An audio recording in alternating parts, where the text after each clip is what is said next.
Cuando una persona asiste a un centro de salud en busca de ayuda, la confianza lleva a que nunca dude del especialista que lo va a atender.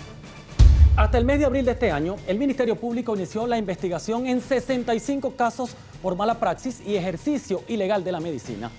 Esto genera gran preocupación por la gravedad de los daños que se pueden ocasionar.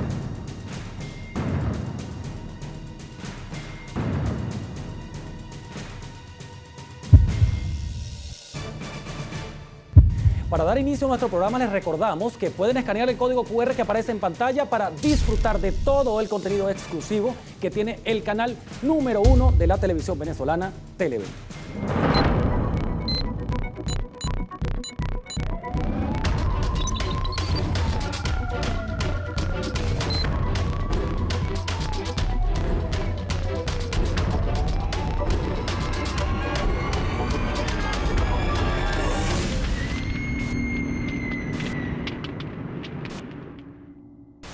Rostros del Crimen está apegado a hechos estrictamente reales. No hay recreaciones ni dramatizaciones. Sus protagonistas hablan desde el rigor del suceso.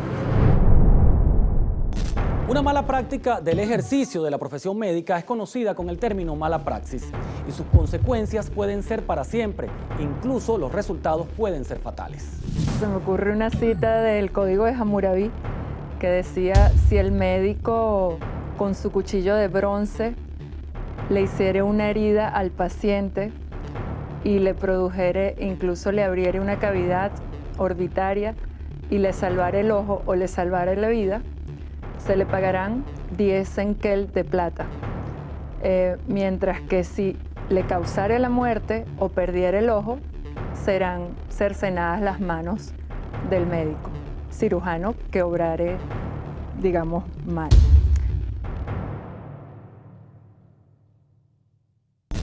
Rosmary era una joven de 31 años que decidió asistir a una jornada de esterilización que se realizó en un centro médico de Katia en Caracas. Esta información fue recibida a través de un mensaje en el grupo de su comunidad. Fueron 24 las mujeres que quedaron seleccionadas para poder ser intervenidas. Ella, luego de sus exámenes preoperatorios, estaba lista para realizarse la intervención el viernes 29 de abril de este año. Ella fue una de las primeras que llegó ahí, con otra amiga. Y bueno, fue cuando la iban a intervenir. La pasaron primero a la amiga, le colocaron la anestesia y la amiga la metieron al quirófano, mientras que ella la dejaron en la sala de espera con la anestesia, que fuese haciendo su proceso. En lo que está haciendo el proceso, la amiga que está en quirófano empieza a convulsionar y ella a los minutos también empieza a convulsionar y es donde ella cae en estado de coma. Con la gravedad que presentó la joven, los médicos la intubaron y la trasladaron de emergencia al hospital Pérez Carreño. Y los médicos cuando llaman, que avisan, le avisan a otras personas que ella tuvo reacción alérgica a la anestesia.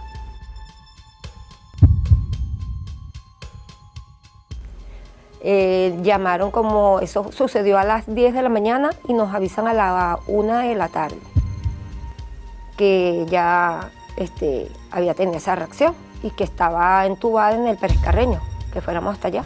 Lo primero que hizo la familia fue ir a buscar las cosas de Rosmary y luego dirigirse al hospital para averiguar qué había pasado con la joven.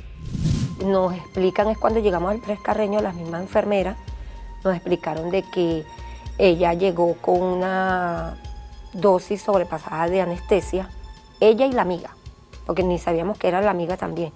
Cuando nos enteramos, bueno, decimos que ya no fue una reacción que tuvo ella, sino que fue que la pasaron de anestesia a las 2.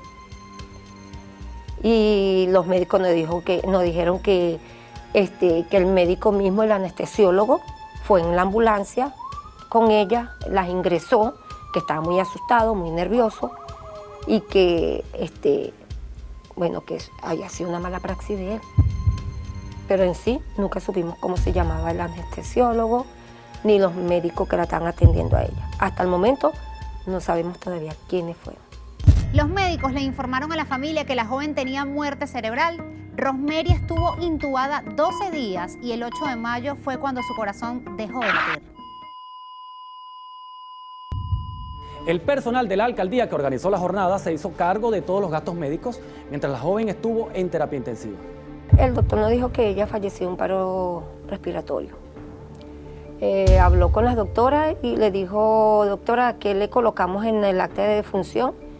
No podemos colocarle que murió de un paro respiratorio porque nos vamos a comprometer, porque ella no está falleciendo de eso. La doctora le dijo, coloque eso, colóquelo, que eso, ella falleció fue de eso. Cuando yo voy al otro día, eso fue en la noche, que yo escuché eso cuando yo estaba hablando con la doctora por teléfono. Cuando yo voy al otro día a retirar el cadáver con mi hija, a las 8 de la mañana, ya la tenían en la morgue. Vamos a la morgue de Pérez Carreño y el patólogo me dice que no me puede entregar el cadáver de ella, porque ellos colocaron en el acta de defunción algo que no correspondía a la muerte de ella. Bajo estas circunstancias, el doctor informó que a la joven tenían que realizarle una autopsia y era fundamental la presencia del 6CPC para que iniciara una investigación en el caso. Nos dijeron que se la llevaban porque no daba con lo que yo decía. En sí, estamos esperando todavía la respuesta de la autopsia que le hicieron. Pero allá la patóloga nos dijo que sí, que ella falleció fue que estaba pasada anestesia. El Código Penal que nos rige tiene, digamos, sanciones contra quien actúe con imprudencia, negligencia, impericia o inobservancia de los reglamentos. Entonces, básicamente, la mala praxis se va a generar cuando la persona actúa con negligencia, digamos, no haces algo para lo que debiste hacer, actúas con impericia, no aplicas la técnica, no dominas la técnica correcta o no tienes las herramientas porque no eres el especialista, en este caso que tú dices que no eres médico, actúas con imprudencia, obras, digamos, más allá de los riesgos permitidos o con inobservancia de los reglamentos. O sea, hay unas normativas, digamos, amplísimas en materia del ejercicio profesional que si te separas de ello y causas o una lesión o la muerte, entonces incurriste en malpraxis médica. La familia realizó la denuncia. La otra joven, amiga de la víctima, que también presentó los mismos síntomas, sigue realizando los trámites pertinentes para que se haga justicia. La negligencia, la imprudencia debe ser medida siempre por el médico y por lo general en los casos que yo he tenido conocimiento de cerca, creo que ha habido un mal manejo de la relación médico-paciente, porque creo que no es, en términos generales, la regla que el médico quiera causar un daño a su paciente, ni quiera involucrarse en áreas que le son desconocidas. Por lo general son muy rigurosos en el ejercicio de su profesión. Esto no es la primera vez que pasa. Ya esto ha pasado muchas veces, las malas praxis, y esto queda impune. No se hace nada, no hay justicia, y a quien le quitaron la vida fue un ser humano, una madre familia.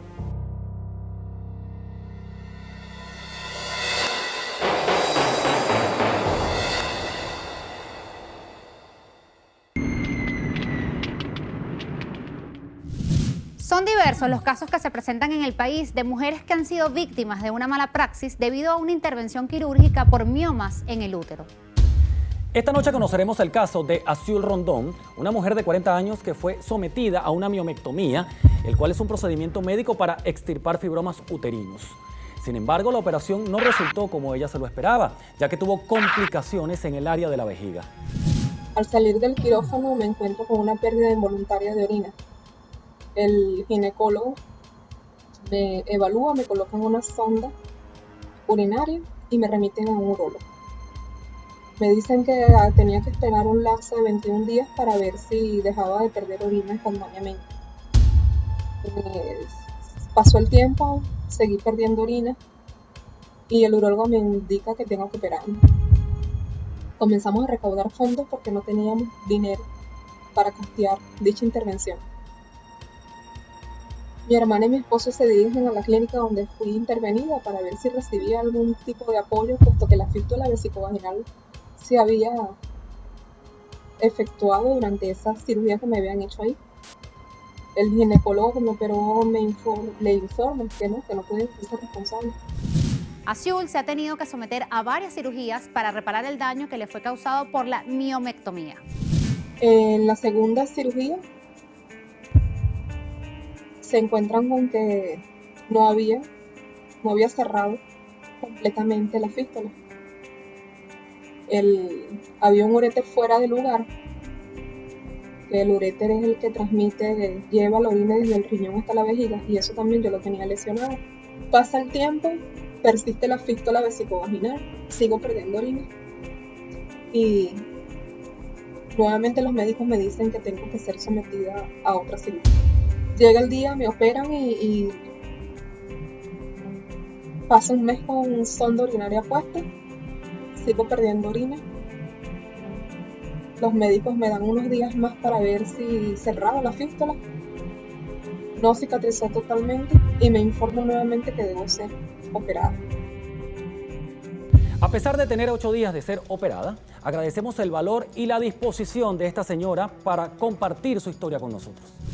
Tengo hoy 8 días de operada. Hasta el momento, gracias a Dios, no he perdido orina.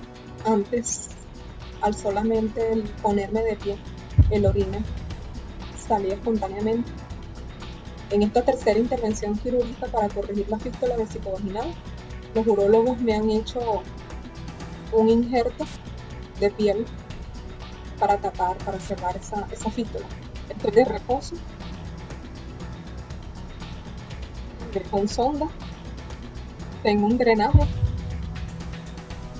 con constante monitoreo de los médicos. Su vida dio un cambio drástico. Nunca pensó que luego de una operación de miomas todo se complicaría. Llevo un año de reposo.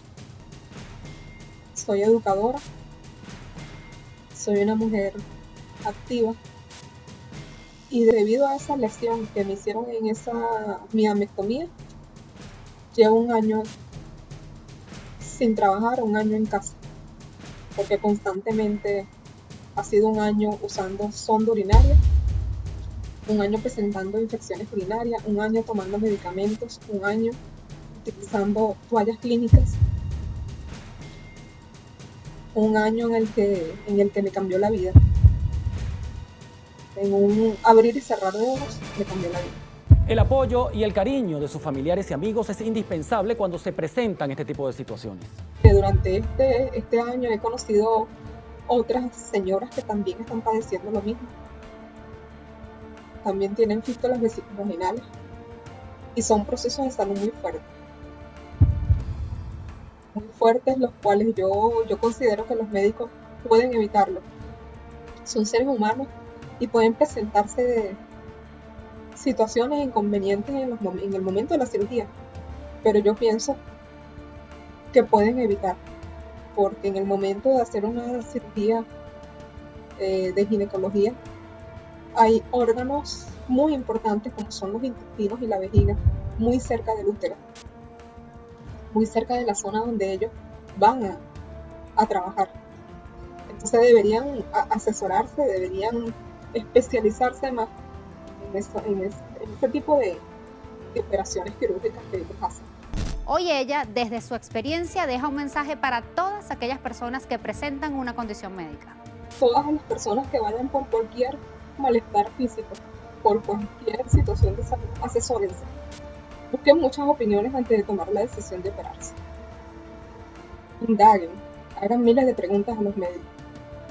Investiguen por su propia cuenta, infórmense, conozcan su cuerpo, su organismo, antes de decidir someterse a una cirugía. Por la gravedad de su estado de salud, no se ha formulado una denuncia, ya que para ella su salud es primordial. Sin embargo, está a la espera de su pronta recuperación para tomar cartas en el asunto.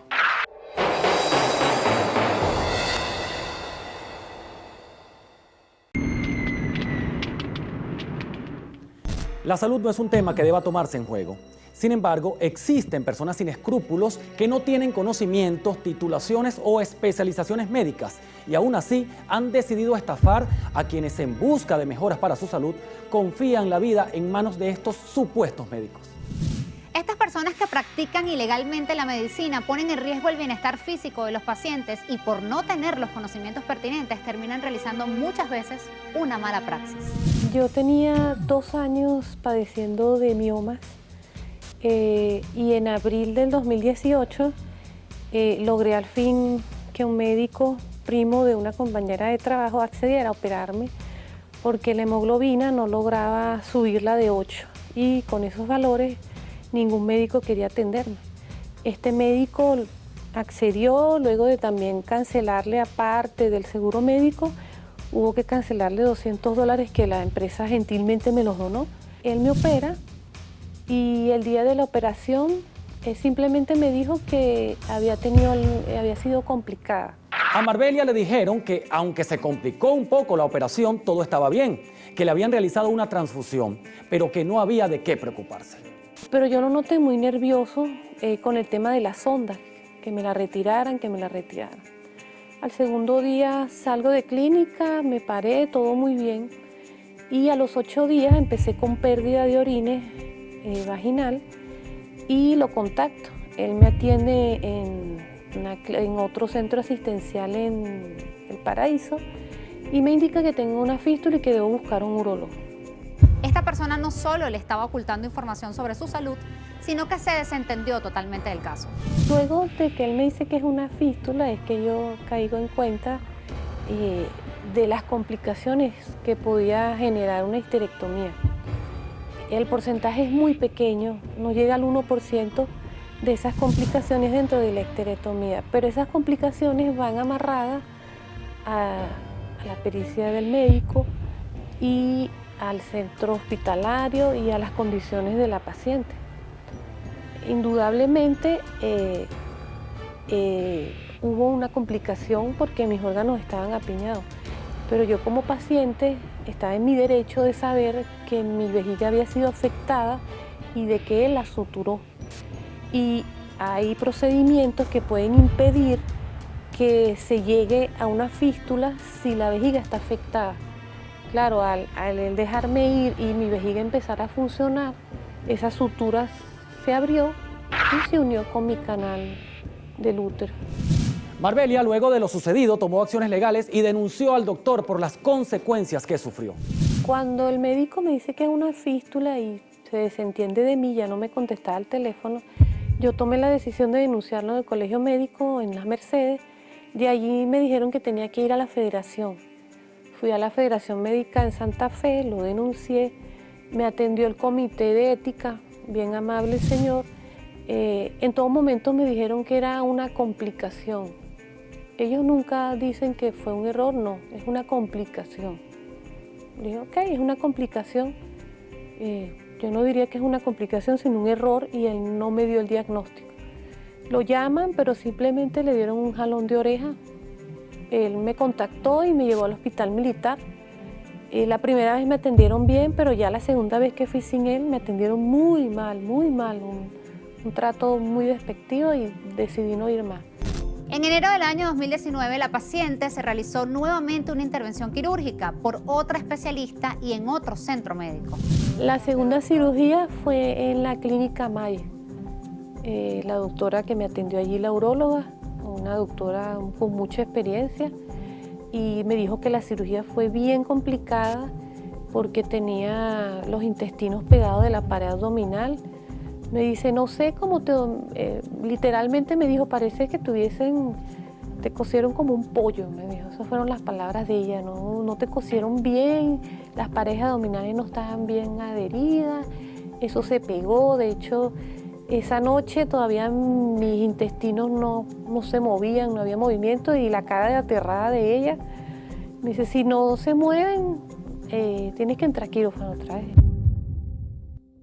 Hoy en día son muchos los casos de falsos médicos, esas personas que ejercen la medicina sin tener los estudios ni los conocimientos necesarios y que de una manera u otra atentan contra la vida de sus pacientes. En este caso, es una persona que no tiene ningún tipo de calificación, igual está previsto en el Código de Deontología Médica y está sancionado en la ley porque eso se llama intrusismo médico, ¿verdad? Una persona que haciéndose pasar por un especialista, un profesional de alguna materia, hace ejercicio profesional. Ocurre mucho en cosmetología, hay ciertos procedimientos que no le está dado realizar digamos, ni a un cosmetólogo ni a una persona que no tenga la calificación como cirujano plástico o cirujano titulado. Recientemente se logró la detención de un falso ginecólogo en el estado Aragua, a quien le imputaron los delitos de forzamiento de documento público, uso de sellos falsos, ejercicio ilegal de la medicina y usurpación de funciones médicas. Por otra parte, otros 3 hombres fueron detenidos por funcionarios del CICPC en Los Teques, Estado Miranda, luego de hacerse pasar por odontólogos y ortodoncistas, ofreciendo así sus servicios en el mercado de la economía informal en la capital mirandina. Yo en principio recomiendo agotar, digamos, la vía, si no hay delito, pues no sé, agotar la vía conciliatoria con el médico, que se responsabilice y responda por el daño que tú presumes que te ha causado, y si no, bueno, hay que llevarlo a los órganos competentes, evidentemente acudir al Ministerio Público. Nuestras mascotas no escapan de esta pesadilla. El pasado 24 de marzo se conoció la detención de un hombre que se hacía pasar por médico veterinario en el estado Carabobo. El fiscal general de la República, Tarek William Saab, indicó que el falso veterinario fue imputado por ejercicio ilegal de la medicina y los delitos de estafa continuada y maltrato animal. A veces no es fácil para una víctima, para un familiar, poder tomar la decisión o saber si realmente ese daño lo produjo o no lo produjo el galeno. Y muchas veces queda en manos de los expertos. Los dictámenes periciales, se convocan ternas de miembros muy reconocidos en las sociedades médicas que correspondan, si es en gastroenterología, bueno, una terna de gastroenterólogos, si es cirugía plástica, una terna de cirujanos plásticos, si es anestesiología y así por el estilo, o intensivistas. Y eso le puede dar más luces a la víctima en el hecho, pero ya eso es en el curso del proceso, que es muy desgastante. Saber si nuestro doctor está preparado en la especialidad que dice tener resulta una tarea complicada. En el caso de Marbelia, lamentablemente quedaron secuelas. Quedé con debilidad en el piso pélvico, que como estuve un año con mi vejiga sin funcionar, quedé con cierta debilidad en el piso pélvico. Y todavía un año después hice una infección y anualmente el urologo me dijo, tu vejiga quedó más pequeña. O sea, tienes que tener cuidado porque ella me dice, cada infección es una cicatriz que le queda a tu vejiga. Entonces, cada 2 horas no me puedes dejar llena la vejiga, cada 2 horas a tu baño y mucho cuidado, tomar agua y tu control. El llamado es a las autoridades para que continúen trabajando en estos casos y eviten que sean más las víctimas. Mi llamado es a que, por favor, nos presten más atención a las mujeres, porque el índice de afectadas en este tema de fístulas vesicovaginales, vesicoanales, es algo que se puede evitar atendiendo a tiempo a las mujeres que van a dar a luz, que no entren en sufrimiento fetal y las complicaciones en la histerectomía, que los médicos tengan un poco más de atención. Es importante como sociedad denunciar a estos falsos médicos que se dedican a jugar con la vida de las personas y que en muchos casos ejecutan una mala praxis, dejando así fatales consecuencias.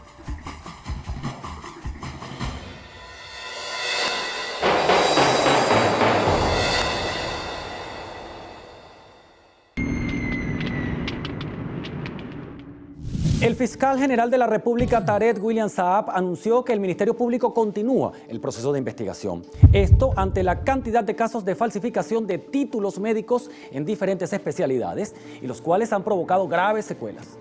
Según las leyes de nuestro país, es fundamental que una persona cumpla con los requisitos pertinentes para poder ejercer la medicina legalmente. Tienen que estar titulados, digamos, en nuestro país, bueno, titulados por una universidad reconocida por la OPSU, por el Ministerio de Educación para Estudios Superiores.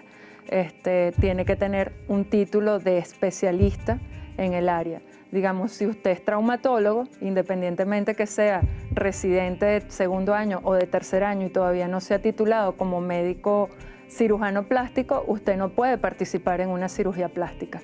De manera que es básico que zapatero a su zapato, digamos.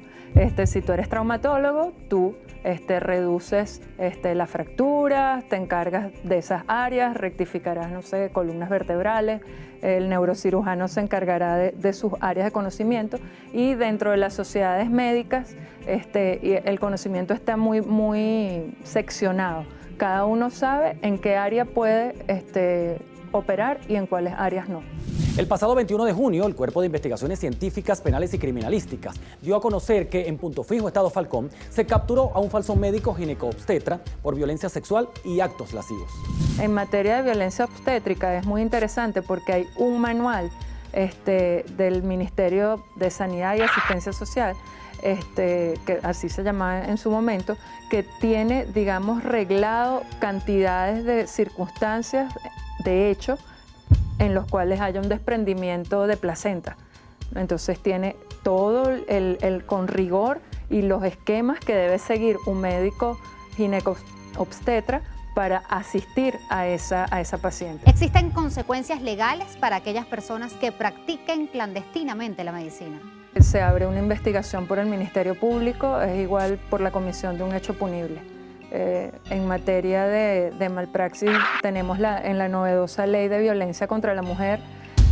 No, eso tiene muchos años, pero para mí sigue siendo, digamos, un instrumento muy curioso, la violencia obstétrica.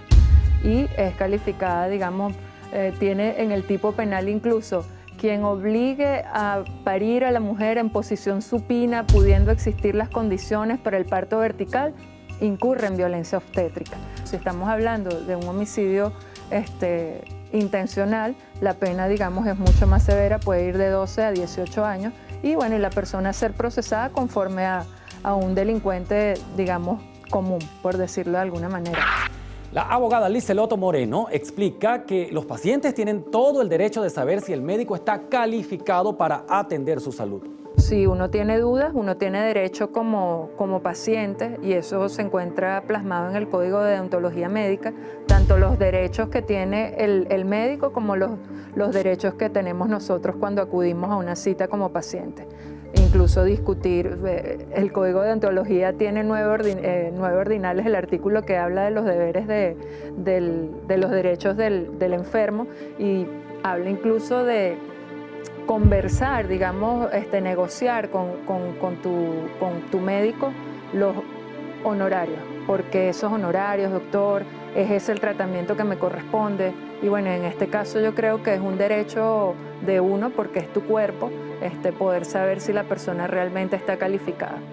Hablarle sobre eso no debe ser terreno vedado, no debe ser ningún tipo de tabú, porque es un derecho, digamos, es una cosa que está en uno como enfermo de ejercer. Desde algunas clínicas privadas, así como en una fundación en el estado Aragua, un falso médico ginecólogo prestó sus servicios para implantar en pacientes femeninas el método anticonceptivo conocido como Implanon. Hasta el momento, alrededor de 20 mujeres han sido víctimas de esta estafa. El supuesto médico logró que varias clínicas privadas ubicadas en La Victoria, estado Aragua, le cedieran sus instalaciones para ofrecer consultas ginecológicas. ¿Qué responsabilidad tienen estos centros clínicos ante esta situación? Y hay una responsabilidad, digamos, también del establecimiento médico.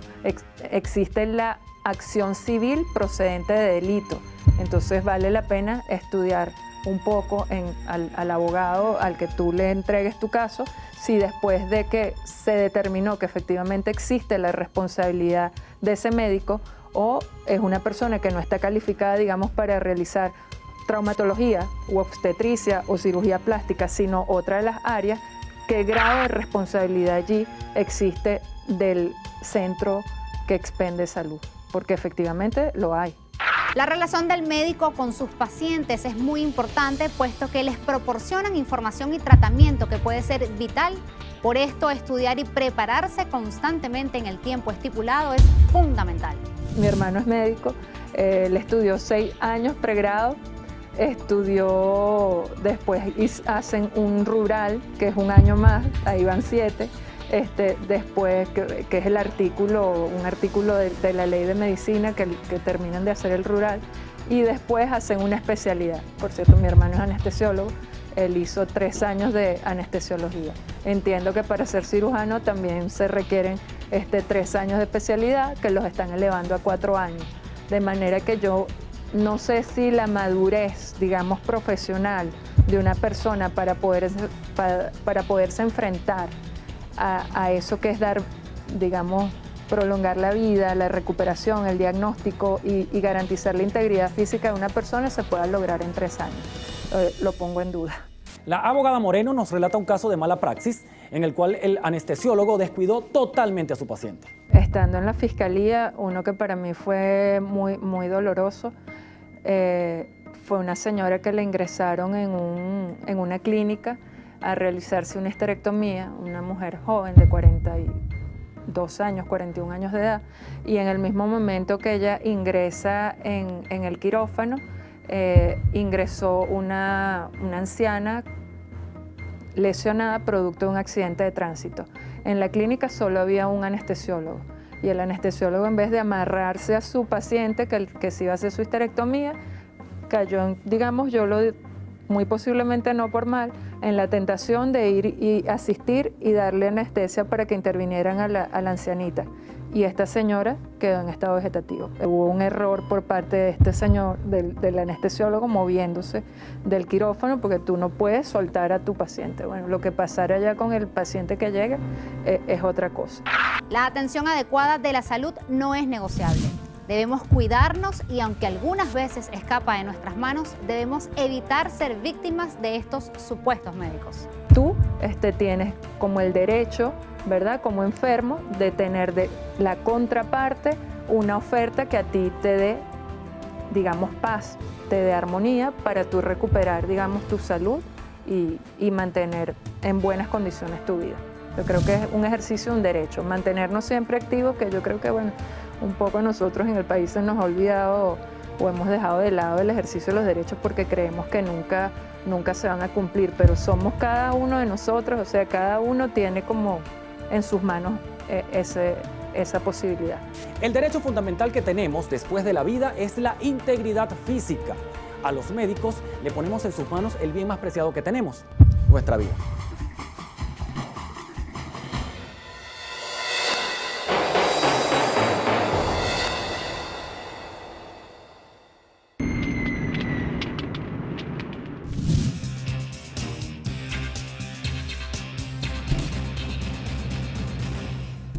En el programa de esta noche queremos darle una alerta al país sobre los profesionales de la salud que están ejerciendo de manera ilegal funciones sanitarias para las que no se prepararon. Además, buscamos orientar a las personas que han sido víctimas de una mala praxis y no saben a qué entes dirigirse para denunciar este tipo de delitos. Es por eso que nuestro espacio Contacto Directo está dirigido y enfocado en atender esas respuestas e inquietudes que ustedes nos hacen llegar a través de nuestras redes sociales con el usuario @rostrosdlc. Y qué mejor manera de hacerlo para desarrollar el tema de esta noche que invitando al doctor Uníades Urbina. Él es secretario de la Academia Nacional de Medicina. Bienvenido, doctor. Muchas gracias. Lo invitamos a que participe esta noche con nosotros, este tema tan importante. Y para empezar nuestro debate, la pregunta básica: ¿por qué ha proliferado actualmente en el país esa gran cantidad de médicos falsos? Sí, primero es recordar que no son falsos médicos, no son médicos y están usurpando una función o una profesión. Y probablemente la gente está leyendo mucho más, se está enterando más de sus derechos, que eso es bueno. Y segundo, considero yo que ha habido disminución del seguimiento que debe hacer el Ministerio Popular de la Salud en cuanto a los profesionales que se registran en este ente público. Interesante explicación. Doctor Uníades, le voy a leer en este momento los mensajes que nos llegan en nuestra cuenta de Instagram, RostrosDLC. El primero es el siguiente. A comienzos del presente año acompañé a mi esposa a una clínica para realizarse una cirugía de dentaduras postizas temporales y extracción de platinos. Esto requería la utilización de anestesia. Aún así, la intervención nunca se realizó debido a que cuando el médico anestesiólogo inició el procedimiento, los signos vitales de mi esposa comenzaron a bajar y de forma brusca entró en paro respiratorio, lo que llevó a que sufriera un daño cerebral que le dejó presentando fuertes dolores de cabeza en la actualidad. Le preguntamos entonces, Doctor, ¿esto contaría como una mala praxis? Y si es una mala praxis, ¿qué deberían hacer las víctimas o las personas afectadas en estos casos? Sí, dentro de las profesiones que están siendo usurpadas por gente que son realmente unos criminales, la odontología es una de las más frecuentes que tenemos en nuestro listado. Y probablemente no sea una mala praxis. Las personas tienen una reacción a algunos medicamentos que se llama idiosincrasia. Si usted nunca se ha puesto una anestesia y le van a poner anestesia hoy, no sabemos si usted hizo o usted es alérgico o no. Entonces probablemente lo que explica el señor no sea mala praxis, sino una reacción que hizo la señora. Eso sí, donde la están atendiendo debieron haber tenido todos los equipos necesarios para revertir esa parada respiratoria que hizo la señora y quedar así probablemente sin daños cerebrales. Mire, continuando con ese mismo tema, que es importante lo que usted acaba de decir, este segundo mensaje va por la misma línea. Dice, cerca de mi residencia hay una joven que dice ser odontólogo.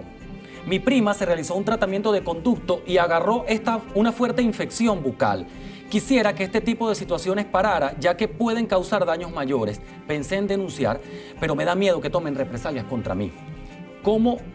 ¿Qué debo hacer ante este tipo de situación? Lo primero, en cuanto al mensaje que dice que la prima fue a una supuesta odontóloga, usted tiene que saber si es odontólogo o no, si es médico o no. Usted tiene como su responsabilidad saber en qué lugar se va a hacer un tratamiento y si la persona que lo va a atender tiene realmente una certificación. Ese es el primer error. Y segundo, lógicamente, si no es odontólogo, no tiene las condiciones adecuadas, seguro que agarró una infección que pudo haber pasado a mayores y no debe tener miedo, tiene que hacer la denuncia en el colegio odontólogo, en este caso respectivo, y por supuesto ante la Fiscalía General de la República. Doctor, pero rapidísimo, por ejemplo, si yo voy a verme con ese supuesto odontólogo, porque también se cometen errores, de que lo hago en una calle cerca de mi casa, claro, en algo residencial. Buscando más barato, un precio más barato probablemente. Pero ¿cómo me consta si yo le pregunto a esa persona que me presente su título y me lo presenta? Estás en tu derecho de hacerlo. Claro. Pero ¿cómo hago para verificar si realmente? Bueno, en este momento realmente no hay forma de saber si ese título que tiene en la pared o algo, pero por lo menos que tenga una certificación. Ojo, también hay mucha gente estafadora que está falsificando títulos. Pero entonces todo eso, el lugar donde está trabajando debe tener una clínica, un respaldo por un grupo médico o un grupo odontológico que diga que ese profesional que está allí tiene la certificación para hacer el trabajo. Importante eso. Bueno, Sí. y además ahora con la era de las redes sociales, muchos de estos médicos tienen no únicamente un lugar, como lo dice el doctor Unidades, que sea seguro, ¿no? Una clínica, Claro. un hospital, sino también a lo mejor el odontólogo o el especialista debería tener una red social que te orienta si realmente está y vinculado. desconfiar siempre de los bajos precios. Es un Cuando punto te hacen importante. una rebaja muy Sí. importante, o sea, tú tienes que algo no está bien, porque aquí en Venezuela el 90% de los instrumentos y los equipos que utilizamos son importados, no pueden costar 2 luchas. Lo Entonces, barato Lo barato sale caro. Exactamente. Totalmente. El tercer mensaje que nos llega en nuestras redes sociales, doctor Unidades, dice lo siguiente. Hace un año mi hijo fue intervenido quirúrgicamente por una hernia inguinal. A los 2 días de ser dado de alta le vino una hemorragia interna, por lo que su papá y yo le llevamos a una clínica en donde fue atendido por emergencia y el diagnóstico que nos dieron en la clínica era que el niño presentaba 2 perforaciones en el área intestinal. Denuncié al doctor que le realizó la cirugía de la hernia en la Federación de Médicos, pero no obtuve respuesta alguna. Le preguntamos, ¿cuáles son los pasos a seguir dentro de la Federación de Médicos después de recibir una denuncia por mala praxis? Sí, cuando la Federación Médica o en su defecto, en el interior, quienes representan a la Federación son los colegios médicos, usted va a hacer la denuncia, hay un tribunal disciplinario que se debe encargar de revisar toda la información que da la persona que denuncia y en su defecto luego llamar al profesional involucrado en el hecho y finalmente hacer la denuncia por ambas partes ante una fiscalía, además los colegios médicos de la Federación tienen abogados que orientan a las personas en el caso que debe hacer. Si no le dieron respuesta es muy triste porque por algo está buscando hacer una denuncia y esperando una respuesta para satisfacer esa angustia de padre. Mire, doctor, son demasiados mensajes que nosotros tenemos aquí. Yo le voy a leer un cuarto mensaje por esta noche. Este dice, hace 2 años aproximadamente fui operada de emergencia por una peritonitis. A los días de haberme dado de alta, comencé a presentar fiebre, mucho malestar y fuertes dolores abdominales. Fui al hospital y el médico que me atendió pudo determinar por medio de un eco que me habían dejado una gasa. Wow. Por lo que tuvo que intervenirme de emergencia dada la infección que presentaba. ¿Qué tan culpable es el doctor en este tipo de casos y qué consecuencias puede dejar el material quirúrgico y de curación en el organismo de un paciente? ¿Se puede denunciar esta situación? Claro, lo primero que un cuerpo extraño en tu organismo hace una reacción inflamatoria, infecciosa, que puede conducir inclusive hasta la muerte. La responsabilidad es un hecho individual. Hay un equipo que está el anestesiólogo, el cirujano, y hay una persona que se llama circulante, que es la que dice cuántas gasas entraron, cuántas gasas salieron después de finalizar la intervención. Si yo tenía 10 gasas y entraron 10 gasas, salieron 10 gasas, esa es la cuenta que hay que hacer. Evidentemente no se contó que entraron 10, por ejemplo, y salieron 9, falta una. Y eso es una responsabilidad individual de la persona que le toca esa responsabilidad y evidentemente una responsabilidad del equipo. Eso es así. No solamente el médico, sino esa persona que tiene que contar cuánto entró y cuánto salió. ¿Cuántas pinzas hubo en la operación? 8. ¿Cuántas terminaron? 8. Eso tiene que ser una cuenta que se debe llevar matemáticamente. Y una cuenta de la que somos ajenos. ¿Cómo no? Sí. Doctor, antes de finalizar, le queremos hacer 2 preguntas.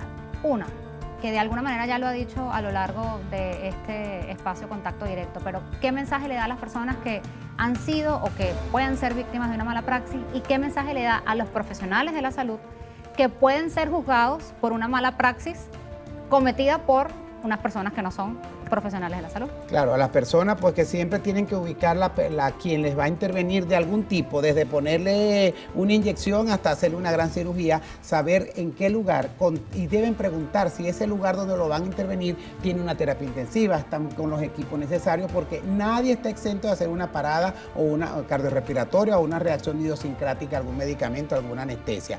Y segundo, a las personas, a los médicos que están trabajando, a todo el personal de salud, pues certificarse que quienes los rodean como equipo también tengan la certificación, porque yo puedo asegurar que yo soy médico, pero yo no sé la enfermera que me pusieron hoy o el anestesiólogo que me pusieron hoy es realmente no, y eso es responsabilidad del hospital, de la clínica y por supuesto del Ministerio Popular de la Salud.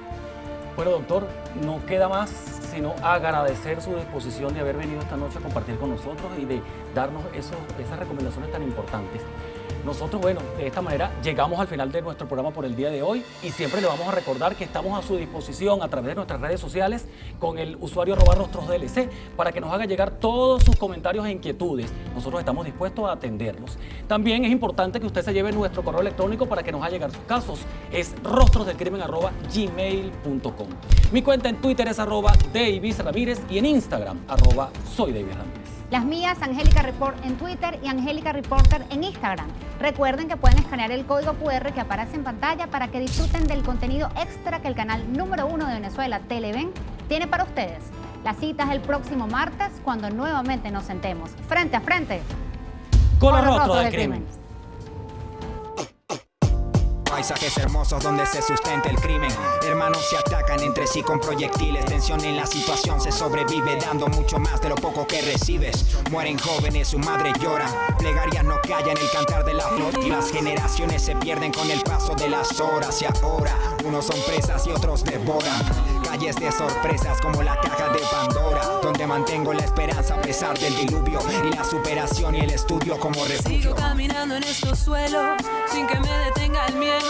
Mis palabras son reflejos, entiendo lo que siente el pueblo porque soy parte de ello. No importa color ni pensamiento, es el mismo espejo. Voceros de los que quedan, también de aquellos que partieron. Unidad es lo que quiero, espero.